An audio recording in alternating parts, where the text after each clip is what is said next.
गुरुर्ब्रह्मा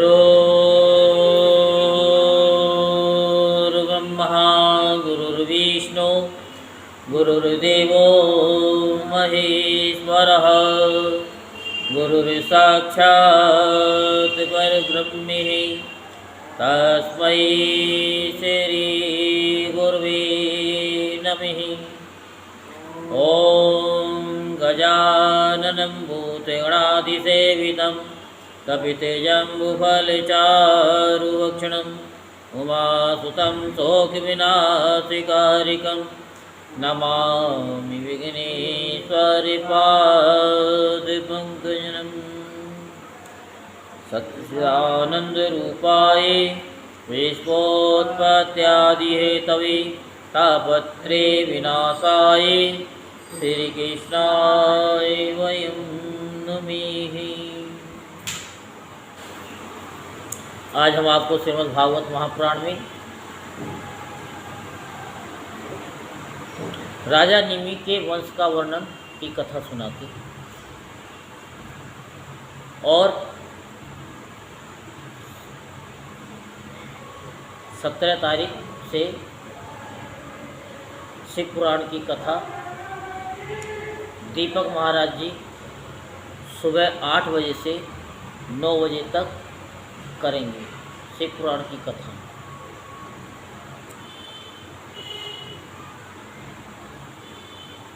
तो आप कथा को श्रवण करेंगे 8 बजे से 9 बजे तक, ठीक है। परीक्षित से सुखदेव जी कहते हैं कि इक्ष्वाकु के पुत्र थे निमि। उन्होंने यज्ञ आरंभ करके महर्षि वशिष्ठ को ऋत्विज के रूप में वर्ण किया। वशिष्ठ जी ने कहा कि हे राजन, इंद्र अपने यज्ञ के लिए मुझे पहले ही वर्ण कर चुके हैं। उनका यज्ञ पूरा करके मैं तुम्हारे पास आऊँगा, तब तक तुम मेरी प्रतीक्षा करना। ये बात सुनकर राजा निमि चुप हो गई और वशिष्ठ जी इंद्र का यज्ञ कराने चले गए। विचारवान निमि ने ये सोचकर कि जीवन तो क्षणभंगुर है, विलंब करना उचित नहीं है, तो उन्होंने उचित न समझा और यज्ञ प्रारंभ कर दिया। जब तक गुरु वशिष्ठ जी न लौटे तब तक के लिए उन्होंने दूसरे ऋत्विज जी को वर्ण कर लिया। गुरु वशिष्ठ जी जब इंद्र का यज्ञ संपन्न करके लौटे तो उन्होंने देखा कि उनके शिष्य निमि ने तो उनकी बात न मान करके यज्ञ प्रारंभ कर दिया। उस समय उन्होंने श्राप दिया कि निमि को अपनी विचारशीलता और पांडित्य का बड़ा घमंड है,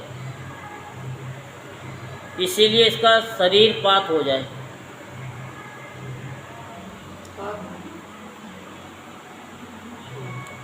निमि की दृष्टि में गुरु वशिष्ठ जी का ये शाप धर्म के अनुकूल नहीं, प्रतिकूल था, इसलिए उन्होंने भी शाप दे दिया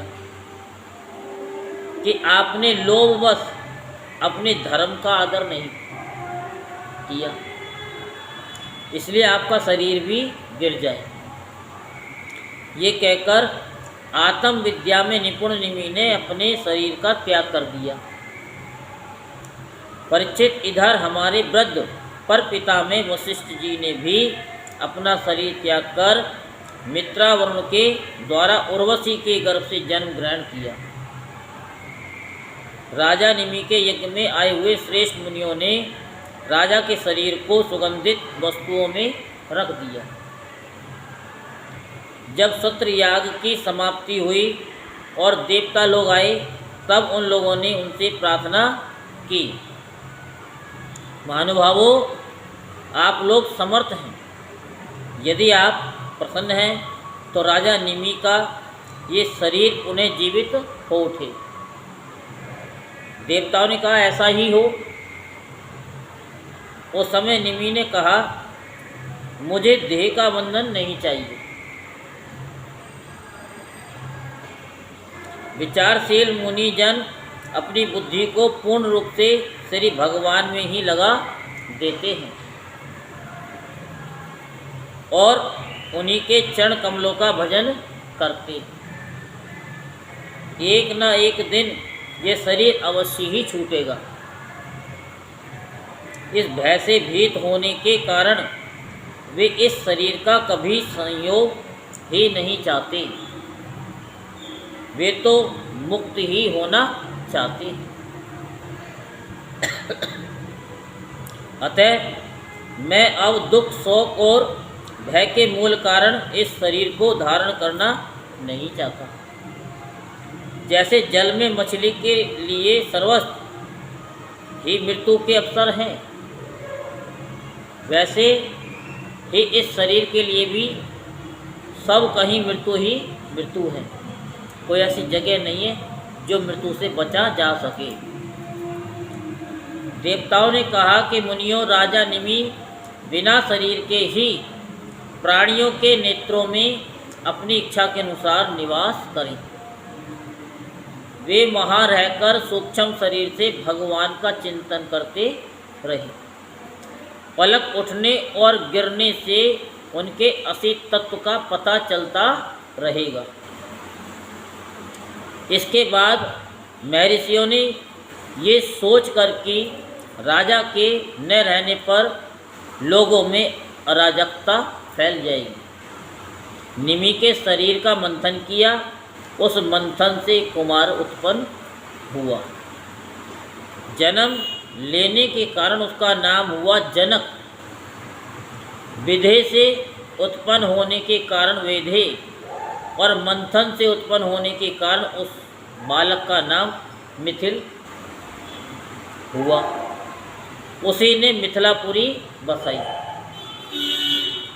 परीक्षित जनक का उदा वसु, उसका नंदीवर्धन, नंदीवर्धन का सुकेतु, उसका देवरात, देवरात का बृहद्रथ और बृहद्रथ का महावीर्य और महावीर्य का सुधृति और सुधृति का धृष्टकेतु, धृष्टकेतु का हर्यश्व और उसका मरु नामक पुत्र हुआ।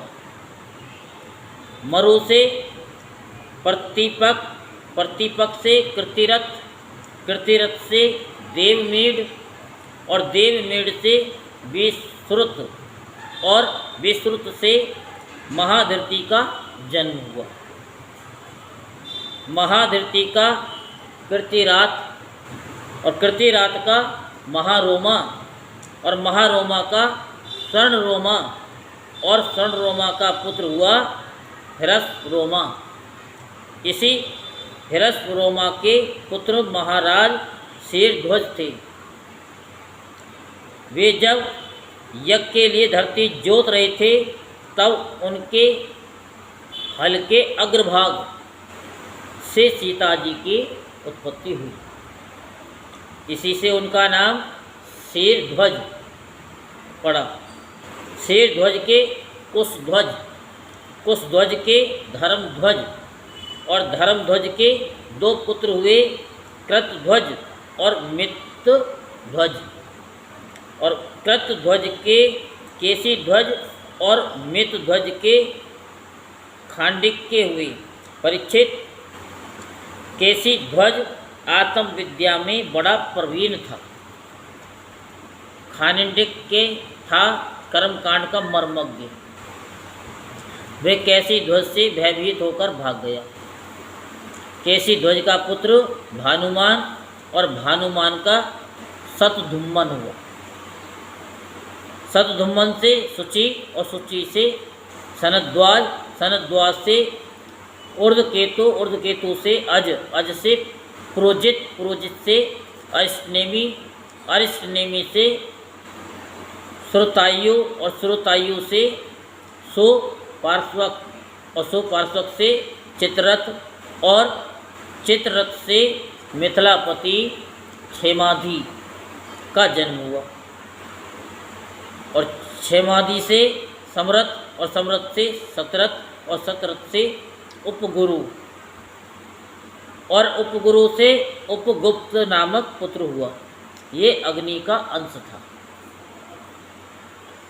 उपगुप्त का वसवनंत, और वसवंत का युयुध, युयुध का सुभाषण, सुभाषण का श्रुत, श्रुत का जय, जय का विजय, और विजय का ऋत नामक पुत्र हुआ। ऋतक का सुनक, और सुनक का वीतहव्य, और वीतहव्य का धृति, धृति का बहुलास, बहुलास का कृति, और कृति का पुत्र हुआ महावशी।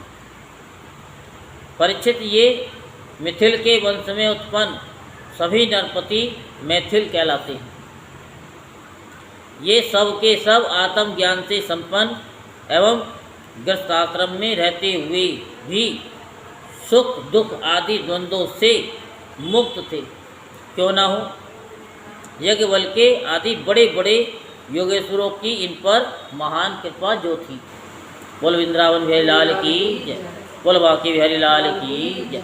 जय जय श्री राधेश्याम, जय जय श्री राधेश्याम, जय जय श्री राधेश्याम।